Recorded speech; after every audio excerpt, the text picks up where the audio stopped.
series on small SUVs. It seems like that's all we're reviewing nowadays, because that's all you're buying, is Kia's brand spanking new to Australia, Niro.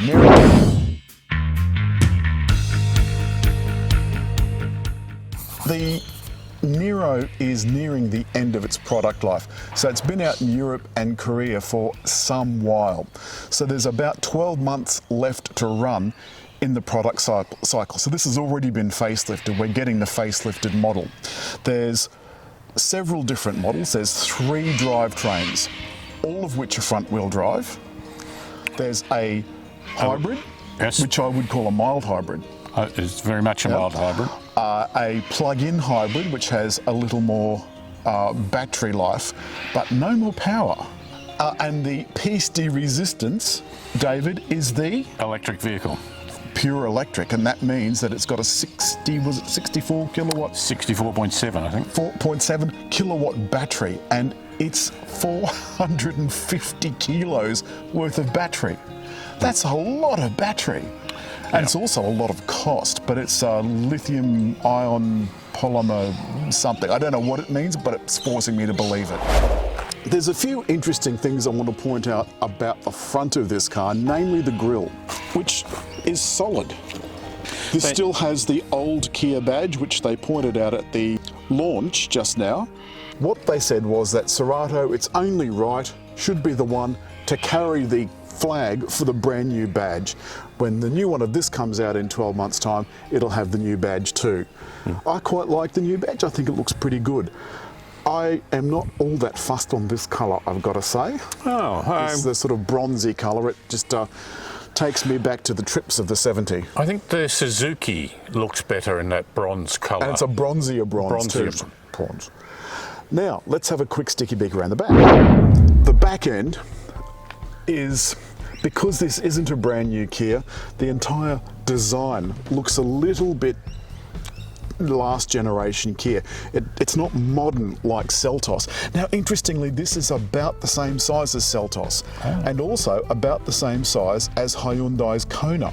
I would have thought the Kona looked bigger. I thought the Kona looks bigger too, but they insist not. They say this is a little bit lower. Now, to that end, you have to unlock it. I'll unlock it for you, Alan. David's got the key. To that end, the boot feels fairly generous for a car of this size. David's had this car this week, as you can see. He's a big drinker. No, it's actually his son's soccer, so he says. Plenty of space. The seats do go down, as you can see, 60-40 split. I think that's fairly generous, and underneath the floor here is a space saver spare. That's quite easy. That looks snug. Yeah, that was easier than the Peugeot. Same sort of gap here, but more support here. Right. Now, the great problem with electric vehicles, and this is only a hybrid, but is the concern about the height of the floor. Well, I've got to tell you, that's pretty good. Well, that's because the batteries are under your seat, not under the floor. How's your head? Not bad. Oh, sorry. Clearance, 2 inches, yeah. Well, what's 2 inches between friends? Centre console? That can make a big difference, Alan. The centre console, it has a little bit of stitching and it has vents, and I can't see any USB. Oh dear.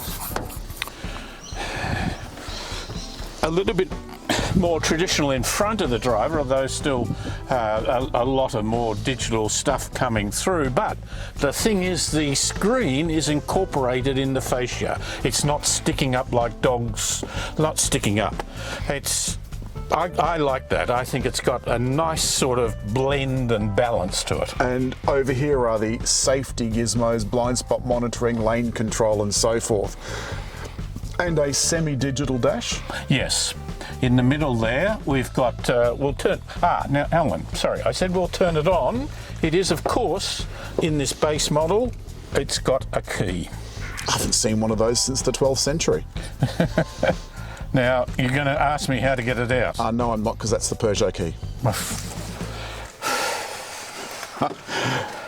It's so hard to find good help. as I was saying, Alan, this has a key. Now, if you look at the screen, now, of course, I've turned it on. I love the aspect of a hybrid, that it was quiet, but you notice the petrol engine came in very quickly. It is a mild hybrid. It did come in fairly quickly, but it will still operate in EV mode, which we're going to show. Very faint-looking little... David, your beer bottles are jiggling in the back. You'll have to excuse the bottle noise. We're not rampant alcoholics, well, at least one of us isn't.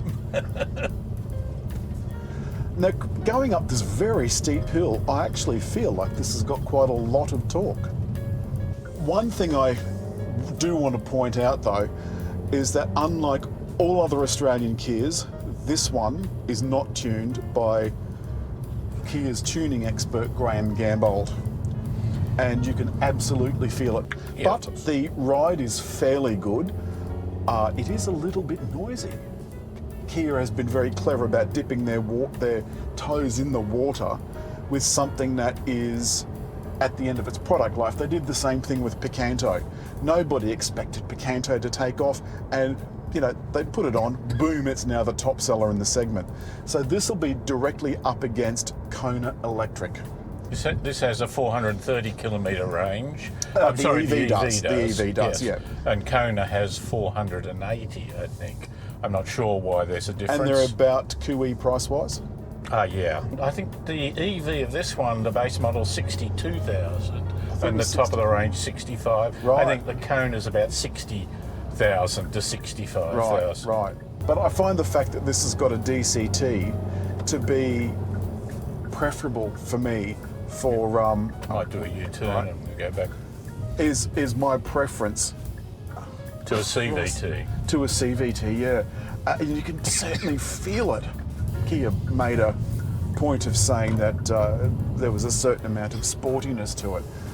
I don't think it's sporty in the slightest, but I think that's not what this is aimed at. No, we're talking a different dynamic now. That's true. The other thing, of course, too, is that the EV battery, the EV battery has a 7-year warranty, whereas most other brands have a 10-year warranty. And it's also limited to 150,000 kilometres, whereas the rest of the car, even in the EV, is 7 years but unlimited kilometres, which seems very strange. I think if you had something go wrong with your car and you took it into the dealer, you'd be annoyed if they said that bit's not covered by the warranty. This will spend part of its time in EV, as we said when we started up, and I like that. I like being able to crawl along in EV mode. The gearbox has a sport mode, and if you slip it across into sport mode, it drops it down a bit and changes it considerably. And in sport, with the gearbox in sport, I can feel a definite difference. It's almost as if it brings it in a lower gear. I mean, I know it doesn't, but gosh, that's got some pep. You've got paddles too. Yes, now that's the other thing about the paddles in the EV. Now we'll test that in due course, but the paddles in the EV don't work the gears, because there are no gears. Turn right. Aren't you going to ask me, David, what the paddles do? I didn't even think there were paddles in the EV. Yes. I haven't driven that yet. So what on earth do they do, Alan? Well, the paddles give you the amount of regenerative braking. Of course. Well, that's all for Kia Niro. Now, the interesting thing is we're very late in getting this model. As you've said, it's going to be updated in a year's time. Why are we late? Because we're one country that is so slow in trying to push pollution reduction. Absolutely. It's like driving in honey, trying to get this government to do anything about reducing greenhouse gases. And before you say that electric vehicles don't reduce greenhouse gases because the power for them is produced with coal, it can be produced with anything. We should not be accepting electric vehicles begrudgingly. We should be embracing the opportunities. We love electric vehicles, don't we? The only thing we've had trouble with is trying to charge them, which of course the hybrid and the mild hybrid don't have to worry about. The hybrid does have, in this particular model, can plug in and run for 60 kilometres. That's the plug-in hybrid. It's 50. Yeah. 50 kilometres, which is about what an average person does in their daily run. So you could take it home, charge it up, and hit the road next morning with a full charge. And you don't have to queue at petrol stations. Well, you don't have to queue at petrol stations much. Well, yes. Yeah. But they do recommend that you run it every 6 months to run your tank down, because you could, theoretically, as some people used to do in those Holden Volts and so forth, they'd run them completely on electricity. But we digress. We wandered somewhat off-piste. As always, if you've liked the film, it's like trying to wrangle cats. If you've liked the film, hit like. Leave a comment. And we're running out of space here, Alan.